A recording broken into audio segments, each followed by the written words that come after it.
аял затына хиджаб деп айтабыз. Хиджаб жамынуу. Аял заты эмнеге жамынат? Ушуну көпчүлүгү мындай эне болсун деп айтып кое берейин. Жамынуу эмнеге керек? Бул биринчиден эркектердин өзүнүн келбетинин, өзүнүн сулуулугу аркылуу өзүнө көңүл бурдурбаш үчүн кененирээк кийинип туруш керек. Кененирээк кийинип турса, мисалы мындай деп эле айтайын, мына жигиттер деле жакшы билет. Мына сиз деле ушуну эме кылып алсаңыз болот. Биз көчөдө кетип атканда жоолук салынган, жанагындай эми арабтын кийимин эмес, паранжа тагынып алган эмес, мындай жакшынакай эле кыргызча кийинип эле, узун кийип эле жоолук салынган кыз өтүп кетсе, маңдайдан эле бир карап коесуң да, анан өтүп кеткенден кайрылып карабайсың. Жоолук салынбай, болгон өзүнүн келбетин, фигурасын подчеркивать этип, кыска кийинип алып жанынан өтүп кетсе, гарантия берем, 80% эркек кыйшайып карайт. Машина айдап баратса да мынтип карайт. Табият эркекте бар нерсе да. Ошону карабай коюу мүмкүнбү? Жок, болбойт, табиятта бар нерсе да. Бул адамдын эмеси, анткени адамдын ичиндеги сезимдери бар да. Кече пандемияда жана жыт сезими жоголуп кетип, таам сезими жоголуп кетти, ошол сыяктуу сезимдери бар да. Ошол көз көргөндөн кийин кумарлануу сезим ойгонуп кетет да. Ал эркектин табиятында бар нерседе. Эркектин бир мүнөзү да, ошо ылайыкташкан өзүнө. Анан мынтип карайт алчы. Карат. Ошон үчүн мынтип айтат. Меккеге барганда деле аял эркектер аралашып намаз окуйсуң да. Намаз окуганда алдыңда деле аял катарда туруп окуй бериши мүмкүн да. Ошон үчүн фикир чачырап кетет да, сен намазың баары бузулуп атпайбы? Алдыңдагы аял эңкейип, анан элестет кыска кийинип алып эңкейип өлдү да бүт барча.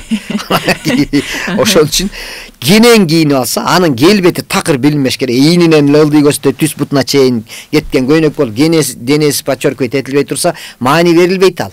Ал как бы эркек саат еще жоолук салынып алса, неме болсо, жамынып алса, ал уже адамдын жана сезимин ойготпойт да. Болду. Ошон үчүн бул жамынуу, бул эркектерди өзүнө көңүл бурдурбаш үчүн бир.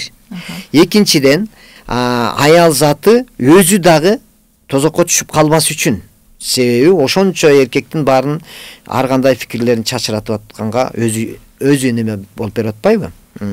Анан аял затына бул жагынан алып көргөндө, экономистик жагынан алганда да аябай пайдалуу.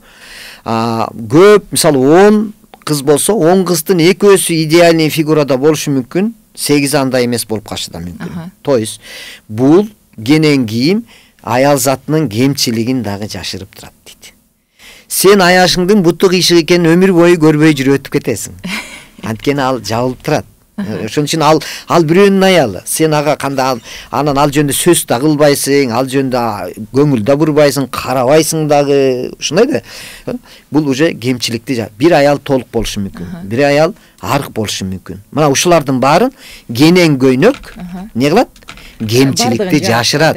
Азыр тойго барабыз деп туруп жеңелерибиз, келинчектерибиз не болуп атат? 2 саат, 3 саат парикмахерде отурат, канча деген акчасын курат, чачын жасайт, 2 саат. Ошо 3 сааттык тойго барат. Ал жерде жоолук жашты жакшынакай таза жууп алып, башты жоолукту тупуйтуп салып алып туруп кете берсең, эконом болот. Анан чачыңды монтип, жагдайтып, монтип чачыратып жүрүш деле аял затына эркектерге сулуу, мына карачы, бут эркектерди көңүл бурдуруу үчүн жасалып аткан нерселер болот да, мунун баары. Алаксытуу. Мына ошон үчүн аял затын шайтандай болбой турчу деген сөздүн өзү, шайтан деген сөз ушул нерселердин натыйжасында келип чыккан деп ойлойсуз. Жок, шайтан деген сөздүн өзү эмне бул? Көңүл бурдуруу, жаман жакка көңүл бурдуруу деген сөз. Ошон үчүн аял затын ошол табияты менен көңүлүн буруп атпайбы. Ошон үчүн мынтип айтат. Бир кезде амазонка деген аялдар чыккан экен дейт.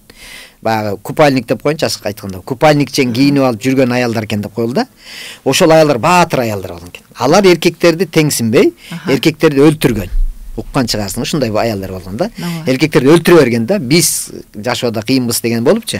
Ошо кездеги аялдар эркектерди өлтүрүп дейт, эркектердин түзмө-түз бейишке чыгышына себепчи болду дейт. Анткени өлгөн эркектин баары шейит кетти да. Өлтүрүп салышты да тигилер. Алар карабайсың, эркектердин бейишке түшүшүнө, өздөрүнүн тозокко түшүшүнө, эркектердин бейишке түшүшүнө шарт түзүп бериптир алар. Көрсөчү. Азыркы амазонкалар дейт. эркектердин түзмө түз тозокко түшүшүнө себепкер болот дейт. Андан көрө бизди өлтүрүп эле койсоңор жакшы болмок экен деген сөз да.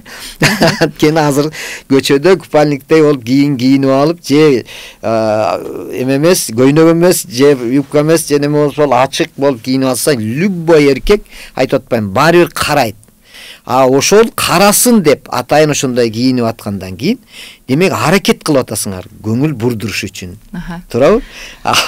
Ушулар тозокко түшүп калса экен дегенди. Бардык айымдар андай деп айта албайм.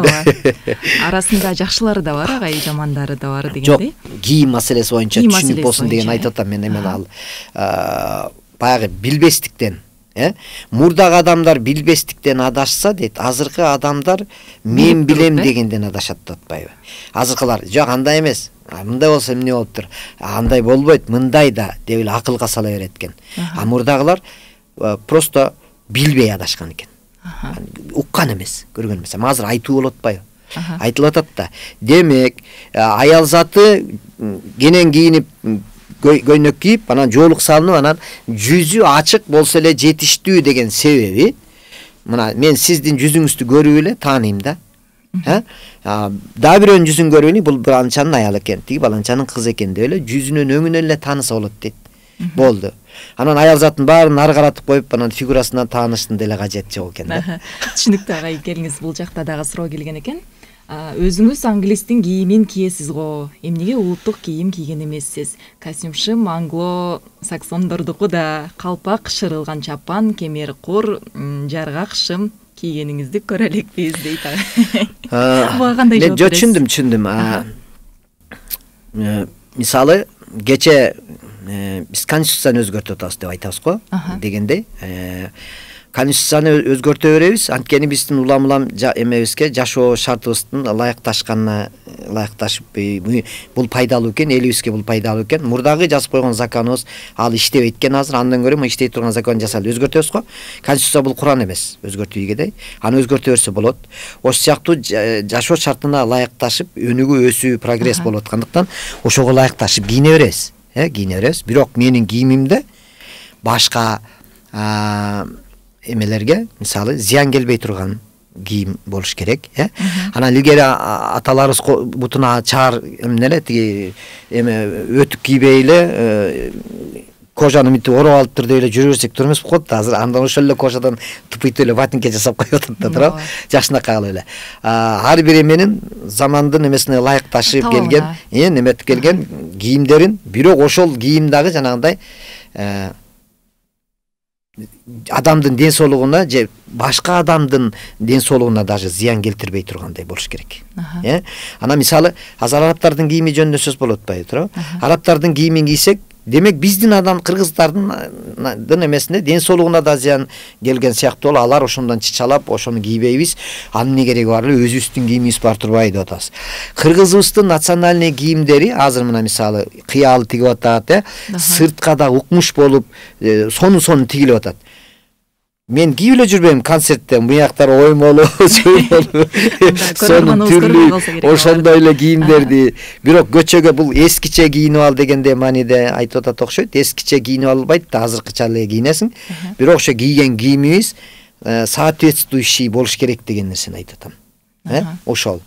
Анан ошо кыздарга дагы азыркыдай эле кыргыздын ошол кийимдери менен кылып эле эркектердин көңүлүн бурдурбай тургандай кылып туруп, сонун кылып кийсе болот да деп атам. Мына сиз кийинип отурасыз го. Ушундай эле кийинсе болот да деген ойду эле айттым да.